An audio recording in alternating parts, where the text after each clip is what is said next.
నెల్లూరు జిల్లా వరికుంటపాడు మండలం వేంపాడు గ్రామంలో పట్టపగలు వరుస చోరీలు చోటు చేసుకోవడంతో తీవ్ర కలకలం రేపింది. గ్రామంలోని శ్రీరామాలయంలో అనంతరం మరో ఇంటిలో చోరీకి పాల్పడిన దుండగులు బంగారు ఆభరణాలతో పరారయ్యేందుకు ప్రయత్నించారు. అయితే అప్రమత్తమైన గ్రామస్తులు దొంగలను వెంబడించి చాకచక్యంగా పట్టుకున్నారు. పట్టుబడిన వారిలో 4 మహిళలు, ఒక మగ వ్యక్తి ఉన్నట్లు స్థానికులు వారిని పట్టుకుని పోలీసులకు అప్పగించారు. సమాచారం అందుకున్న పోలీసులు సంఘటన స్థలానికి చేరుకుని నిందితులను అదుపులోకి తీసుకుని విచారణ చేపట్టారు. చోరీకి గురైన బంగారు ఆభరణాల విలువ, దొంగల ముఠా వివరాలు, ఇతర ప్రాంతాలలో కూడా ఇదే తరహా చోరీలకు పాల్పడ్డారా అనే కోణంలో పోలీసులు దర్యాప్తు చేస్తున్నట్లు పేర్కొన్నారు. పట్టపగలు జరిగిన ఈ ఘటనతో వేంపాడు గ్రామంలో భయాందోళనలు నెలకొంది.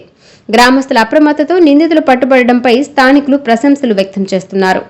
వేంపాడు గ్రామంలో ఈరోజు ఉదయం 10-10:30 సమయంలో మా ఇంట్లో దొంగతనం జరిగింది. మా మిసెస్ ఇంటికి 9 గంటలకు ఆయాకపోతే అంగన్వాడీ ఆగి మళ్ళీ తిరిగి రిటర్న్ వచ్చి నీళ్ళ కోసం తాగడానికి ఇంటికి వచ్చింది. ఇంటికి వచ్చి చూస్తే తాళం కొట్టున్నాయి. బీరువా మొత్తం తీసింది. సుమారు 4 సవర్ల మధ్యలో బంగారం పోయింది. చూస్తే లేదు. హడావుడికి నాకు ఫోన్ చేసింది. ఇంటికి వచ్చి చూస్తే లేదు, బంగారం లేదు. వెంబడి పోలీసు వాళ్ళకి ఇన్ఫర్మేషన్ ఇచ్చాము. పక్కనే గ్రామ పంచాయతీ ఆఫీస్ ఉంది. దాంట్లో ఒక గుడికి అది పల్లెము ఇత్తడిది అవి కూడా తీసుకొచ్చారు. కట్టరు అవన్నీ ఉన్నాయి. అవైతే జరిగినాయి. వాళ్ళు చేసామని ఒప్పుకున్నారు. అదైతే బంగారం మాత్రం ఒప్పుకోలేదు. అది పోలీసు వాళ్ళకి కంప్లైంట్ ఇచ్చాము. వాళ్ళైతే చూస్తూ ఉన్నారు. ఎవరు లేరు ఇళ్ళల్లో. ఇంకా బాగా 10 గంటల కాడ ఎంత గమనించండు.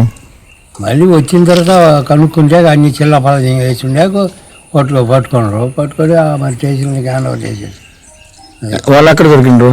రోడ్లో దొరికినట్టు ఆటో తీసుకొని వచ్చినట్టు కావాల నుంచి.